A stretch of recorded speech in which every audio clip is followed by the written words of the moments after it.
Hey everybody, welcome to another episode of Easy Tarot Lessons. I am Dusty White. Got a super special surprise show for you today. If you ever wanted to really do it, you're tired of hearing people say you can make money, you can go be a tarot reader, or you can be an astrologer, if you wanted to just say, hey, you know what, I want to quit my job, I want to do this, I want to make a lot of money.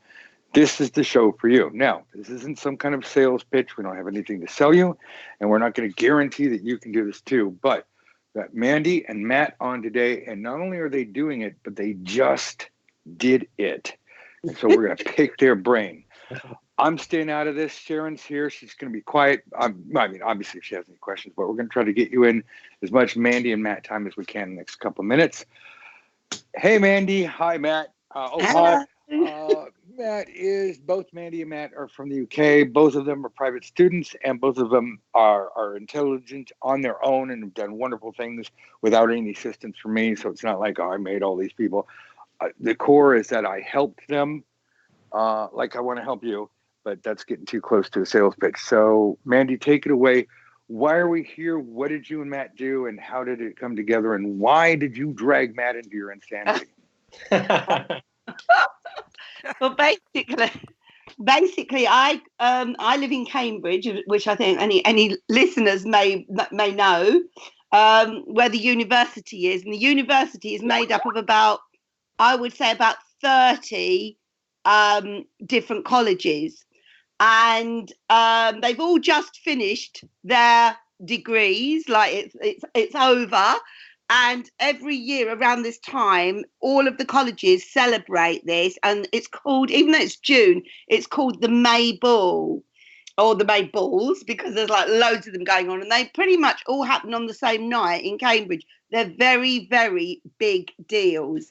Okay, wait, can I ask you a question? Because I'm here in America, and for those of us who have not graduated from a 400-year-old university in England, is this like Harry Potter, like in the movies where everybody gets together? Yeah. Okay. Yeah.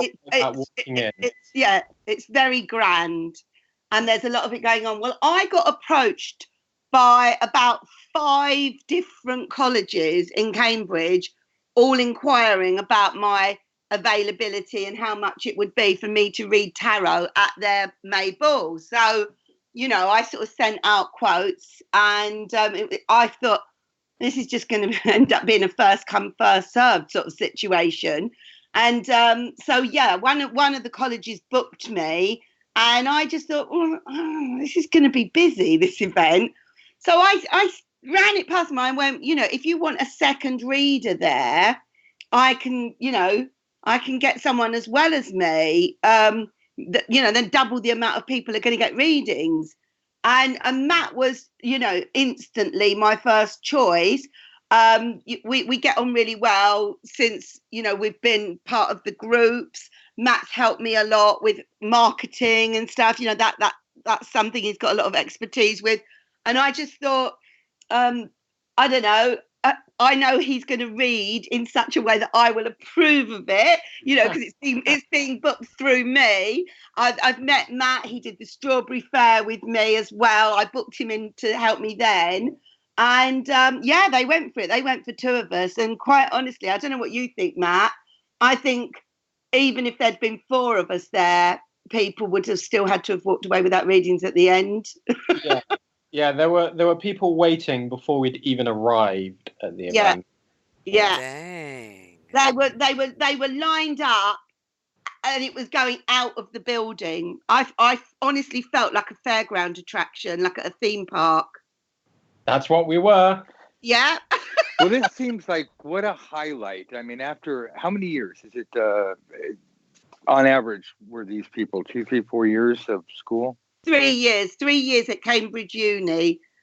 Okay, after 3 years of really hard study, because you've got to be good to be at Cambridge. I mean, this is not just like anybody just walks in. I think I'll sleepwalk my way through. They've been busting their butts. What a surprise. I mean, do you think that any of these students thought they'd have something this fun or this crazy at their graduation? I don't think so, because even the guy who sort of like was kind of organising it, he came up to us, didn't he, at the end, and he went, I had no idea this was going to be this popular. I mean, there were so many things. There were so many things going on at the May Ball. I mean, you know, there was kind of like music playing from everywhere. They had like a big fairground outside. It was all at night. It was all lit up. They had a Ferris wheel and swings and oh, God knows. I mean, it was heaving and it was very glamorous. And you know, and we were just one of the attractions, and yet people were still prepared to queue for over an hour to have these tarot readings. Yeah. Sharon, this is like a ride at Disneyland. You know, you go to Yeah. Disneyland and you're like, oh, God, but I really want to ride the Matterhorn. I mean, it was something else. We were booked for 5 hours. We were booked from 10 o'clock at night till 3 in the morning. And we did not stop, did we, Matt? No, it was fast, furious, and intense. It was great. Very, Wow. yeah. I mean, I am actually lying. I did stop for 5 minutes, literally 5 minutes. I just had to stand up and stretch. And then I felt guilty because I knew all these people had been waiting like an hour. So I just sort of, you know, it was no more. I don't even know if it was 5 minutes. I just ran back in. Yeah. Yeah. Yeah. Did the students have a good time? Yeah. Well, that's a challenge I found just with one particular reading, which is we're there for entertainment purposes. Right. And anybody listening, think about this. Obviously, let me rephrase that. I know Matt and I know Mandy, and I personally train them, and they have incredible amounts of character. So I can vouch for them and say that they took their jobs very seriously. But all in all, you know, we're talking a university that's older than America. We're talking a tradition that goes on forever. This was not something to be taken lightly. And well, maybe from the university sense, it's like, hey, here's some entertainment. So from their point of view, yeah, you know, we're here to give value. Yeah. But it's kind of entertaining. So you guys are like busting your chops. Busting your butts. What am I saying? Chops. That's a totally different thing. I just wanted to really clarify for anybody listening. These guys did work, and if you're going to do this, then we'll show you how, because this is what we do. It is work, but it's fun. Yeah. Job. But I Okay, also please continue. felt I don't know if you felt this, Matt, but I also felt they've queued for over an hour. They don't want to be fobbed off with just some frothy little lightweight kind of any old rubbish just for the sake of saying something and moving on to the next one. Even though they were short readings, and I don't think I did more than 4 cards in a single reading.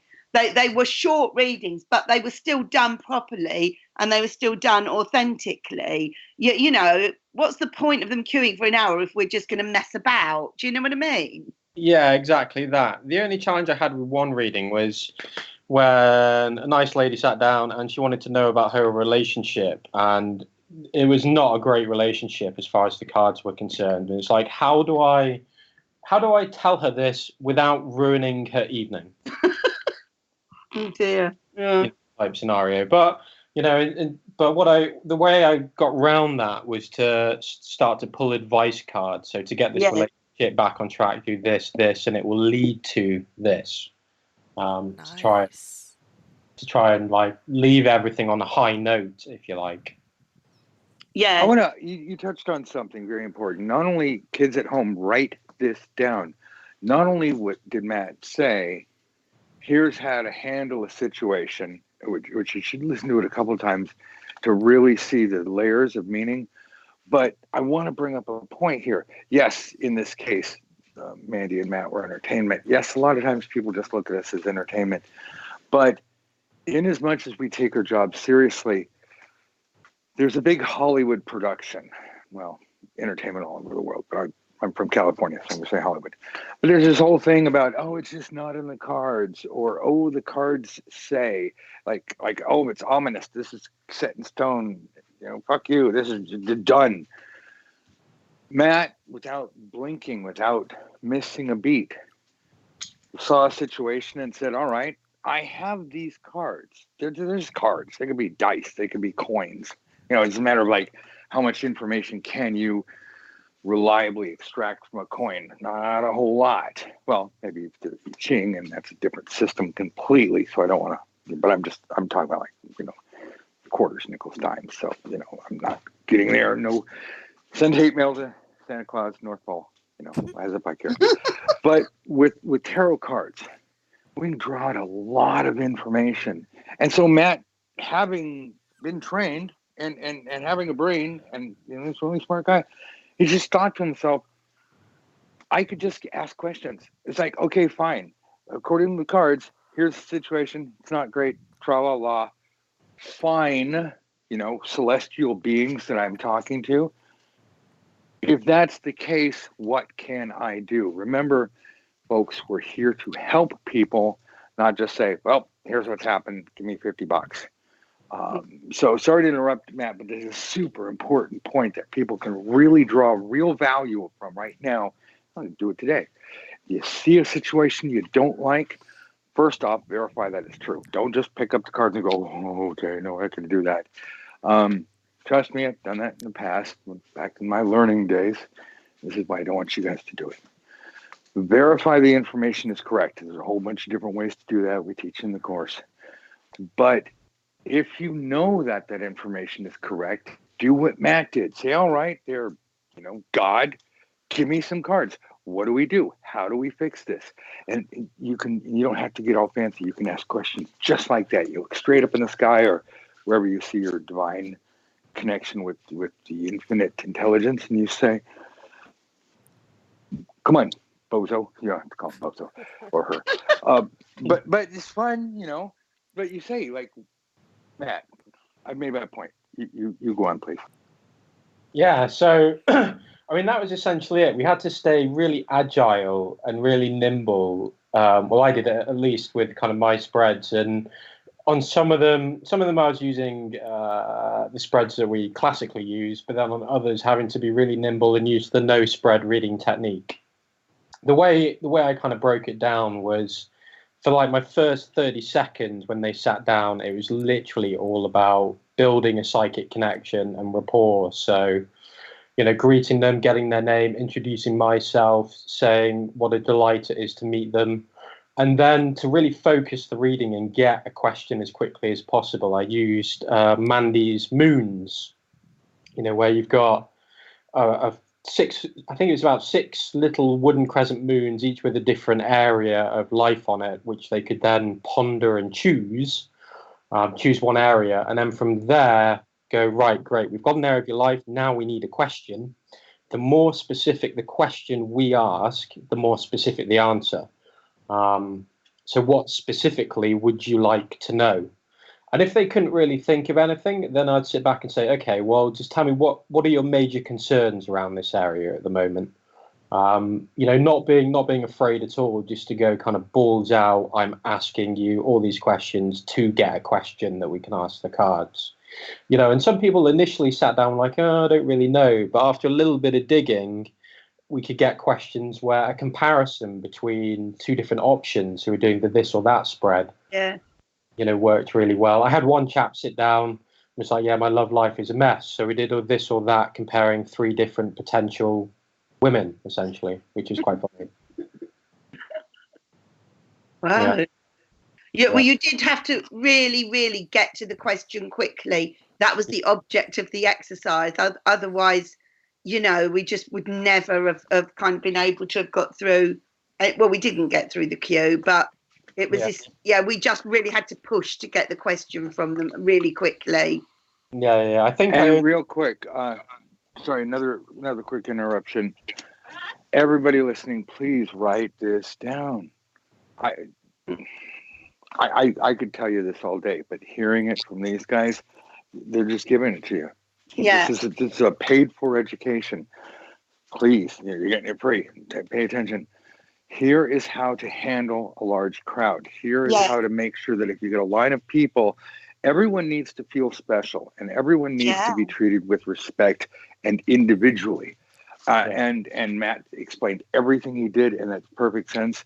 And as long as you're genuine, be genuinely happy to see somebody. Yeah. And then it's like, hey, wow, I'm genuinely happy. And then and look at the genius you heard from Matt about Mandy's thing, which we've talked about in previous podcasts. So we're not going to waste your time with that. You can go back and listen to those. Having a few options that they can choose and getting it to the question as quick as you can without rushing them. But also if they really don't know what to do, don't be afraid, like Matt, going full strength. Hi, I'm here to help. What about this? What about this? What about this? Drive to get them to find a question that they would really like the answer to, because as much as you really want to help them, as Mandy said, there's people in line that are never going to get a reading, and you can't feel guilty about that, but you can do the very best you can to not speed people along. I prefer you not look at it that way, but get them in and going. And it's not like Matt and Mandy had like a Walmart greeter to go, hi, what was your question? So that people sit down and they're ready to go. People sat down and they're like, oh, okay, yay, it's my turn. What do I do? And this is a new experience for a lot of people. So take all of this into account.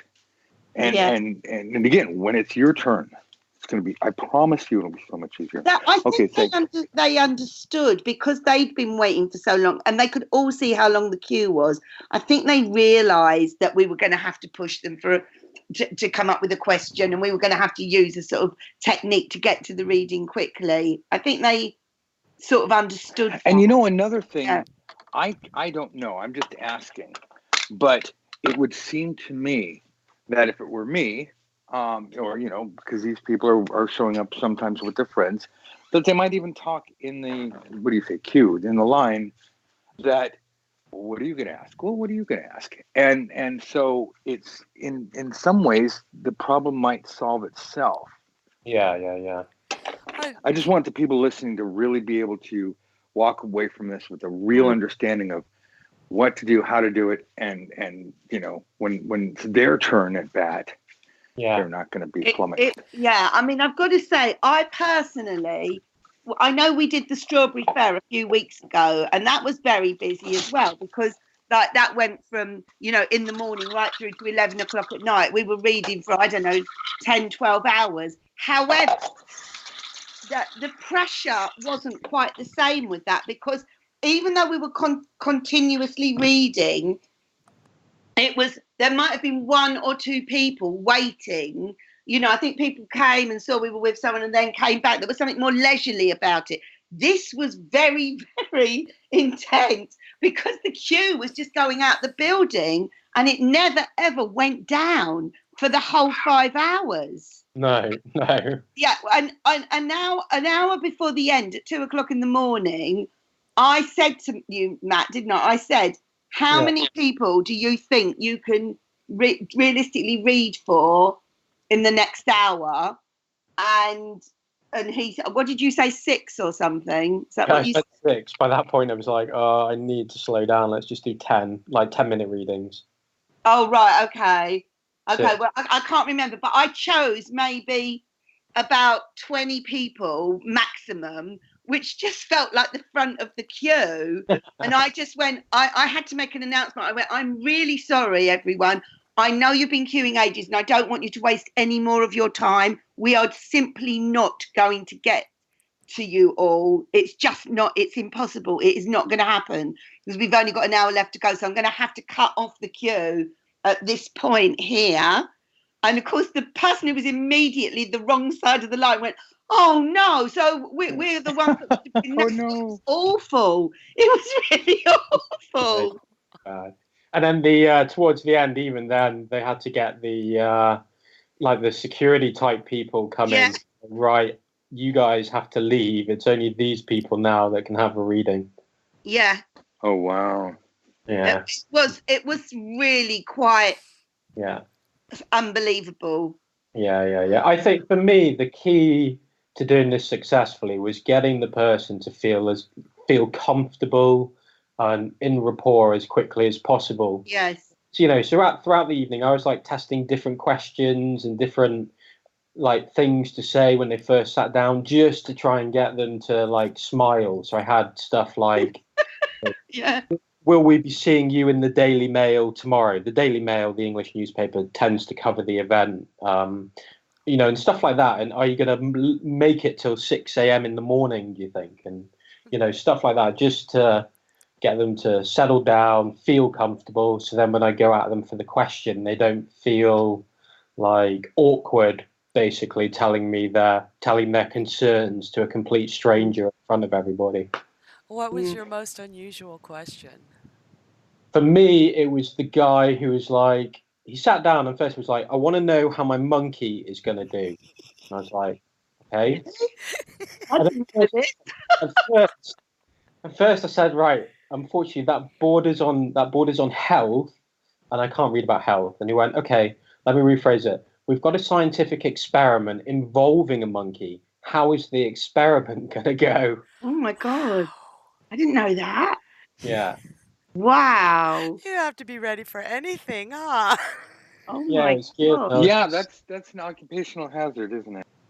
Yeah, that was. But I got some. I had some good cards come out of that. So in the recent past, I think I had the Hanged Man. So to me, it was like things have been out of your control. You just had to wait around and see how things are going to happen, as opposed to you're now at a point of wait and see. And then I think the outcome card was like the Six of Wands. So it was like, yeah, it's going to go well, and people are going to write about it. That's a nice one. Wow. Hey, I really want to hear more about this, but we've only got about 10 minutes. What I'd like to do is hear Matt. Mandy and I worked together, mostly her. I gave her a shove. I gave her all the information I have, but everything she did, all the research, all the labor, that was her. Strawberry Faire. Not just 1 year, but the second year. The second year, she rings you up and says, help, do you want to come in? So I don't know whether you've done a giant fair like that or not. Can you walk us through in the next couple minutes? What was it like? What did you learn? What would you, if you were teaching this, what or let's say next year you do 3 people. You're like, look, kid, you got to know this. Can you give us some of your hard-won advice, because this just happened a weekend or 2 ago?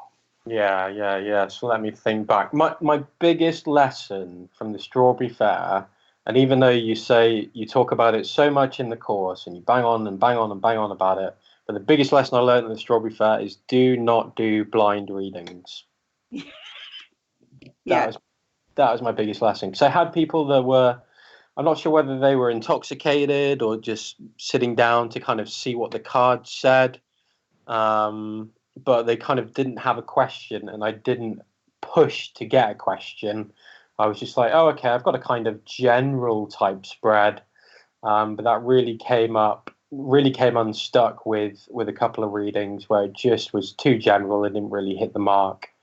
So yeah, it would be, first of all, to make sure absolutely that you're getting a question. And then the other thing as well, which I thought of, is Mandy had stuff there, but I think we could potentially have made more money with some upsells on some different kind of esoteric and spiritual items and stuff. So recommend if we had some like crystals and stuff that we could sell at the end of the reading to different crystals to help with different parts of their life, and maybe some worry dolls and all of that sort of stuff, just to increase the value. And another thing, just to make sure we're on the right side of this ethically, ultimately they're there for the reading, but sometimes, I think Mandy said everybody wanted to walk away with some incense. Sometimes the extra little trinkets are really good to make the client or the customer, especially the window shoppers, just immerse themselves into the world. And we all have our lives. We all go to work. We all do what we do. So when we're going to something like the Strawberry Faire, we want to go. It's like Renaissance Fair. I go to Renaissance Fair because I just want to, for that weekend, totally forget everything. So it is nice that you have little trinkets or something, hopefully of actual, value to their lives, but something they can walk away with and go, this is my souvenir. Yeah. This is something, this is my Yeah. touchstone. This reminds me.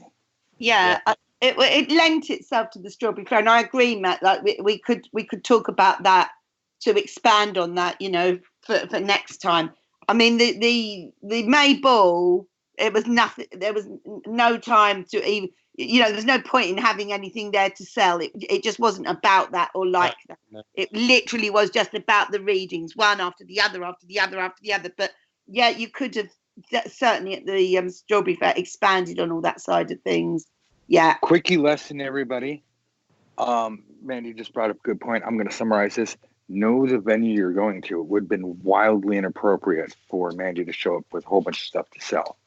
But at the Strawberry Faire, it's almost mandatory. People are like, well, wait, that's it? I want, it's not the extra dollar or pound, however it is here or there. It's really just giving people the full experience. They don't have to buy anything. They can come in for a reading. It's not like, oh my God, you have to buy this or anything. But a lot of times people want this, or maybe, while their friend's getting a reading, they just want to get some incense or something interesting. But the point is, know the venue. Yeah. All of this is designed so that when you guys are doing this, you don't make mistakes. But yeah, any advice from either one of you on either one of these events, please? Yeah. The other thing I did at the Strawberry Faire, which really helped, because it was such a long day and there were so many different people, loads of different energy, was I had 3 crystals with me. One was a clear quartz, one was an amethyst, and one was a rose quartz. So after each reading, it just kind of helped. I'm not sure whether it was placebo effect or whatever, but if it works, it works. So after each reading, just grab the clear quartz, close my eyes, and just help clear the energy type thing. If my intuition was coming up trumps and I couldn't really make sense of some cards, grabbing the amethyst, holding that helped shift my perception somewhat and just retune in. And then the rose quartz if you just needed some uplifting healing afterwards. So just having like a prop, not a prop, but just something to kind of help you shift your awareness and consciousness as you're going through a 10-hour day is really useful. Oh, absolutely. And this brings up another point. Personal tools. It's we don't think about this stuff because we get so nervous or so wrapped up in all the 1,001 things that have to be done. And especially, let me just say this real quick. Mandy and Matt didn't have to worry about this, but if somebody you rely on lets you down on your event, and it's going to happen, we know it's going to happen, I'm telling you in advance, it throws you off. Things like what Matt just talked about, having your own personal tool, your own little touchstone, your own thing that brings you back to your focus so that you can do your job. Yeah. Something that brings you back to you is essential. Don't forget the little things. Mandy, before we go, did you, this time around, you knew what you were getting into, was going up to Strawberry Faire.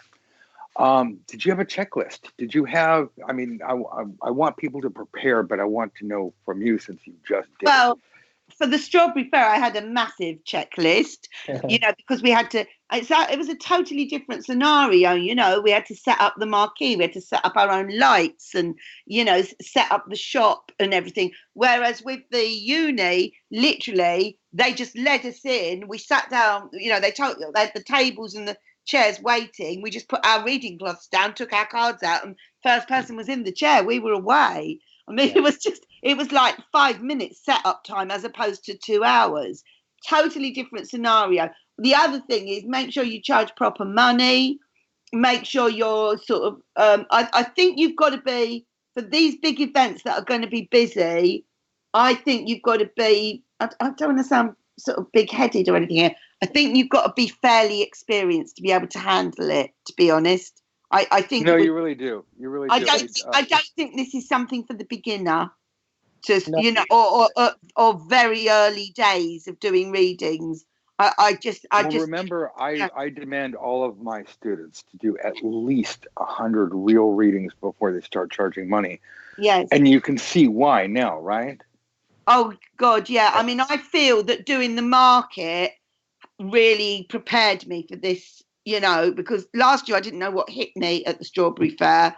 Whereas this year I was more prepared for it, and I had Matt there. But I still did the same number of readings. I probably did more readings this year than last year, because it's not like, oh, having two people there means you only do half the amount of readings. It just means double the amount of people get readings. It's Yeah. just, it just Yeah, allows. less people go away not Yeah, able to get it, yeah. So yeah, you've just got to make sure you keep the readings short but focused.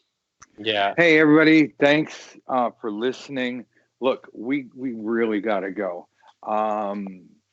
We do everything we can for free. We do have a course at easytarotlessons.com. We're coming out with an astrology course that's going to kick your ass. This is only for people that want to own life. This isn't like if you want to learn astrology, get a book. There's like a million of them out there. But if you want to be a world-class astrologer, you want to have X-ray vision. We'll tell you more about this. That's coming up in a couple of months. But right now, it's never too early and it's never too late to start training your intuition. We got a special deal. It's $1. If you give us $1, you can get in our study groups. You can, I don't know, maybe you'll study with Mandy, maybe you won't. It all depends. Are you on the same time zone? Do you have time? You study with Sharon. We have lots of wonderful, wonderful experienced students. We want to help you. Here, this is an example of real life students. I'd like to have Matt and Mandy back on and talk more about all the stuff. But I'm not going to do that unless I get a lot of comments. So the email is write me, pretty much easy, right? WRITEME, write me at dustywhite.net, or leave a comment on Podomatic, Spreaker, iTunes, which I guess there's not going to be iTunes anymore, but whatever they call it from now on. Libsyn, Easy Tarot Libsyn, easytarotlessons.libsyn.com. Go to easytarotlessons.com and leave a comment. Reach out and let us know what you want. YouTube, we have our stuff on YouTube. Go up there. We have free podcasts. We have free videos. We are here to help you, but yes, we have a full-on academy, and we're bringing in astrology in a big, giant way.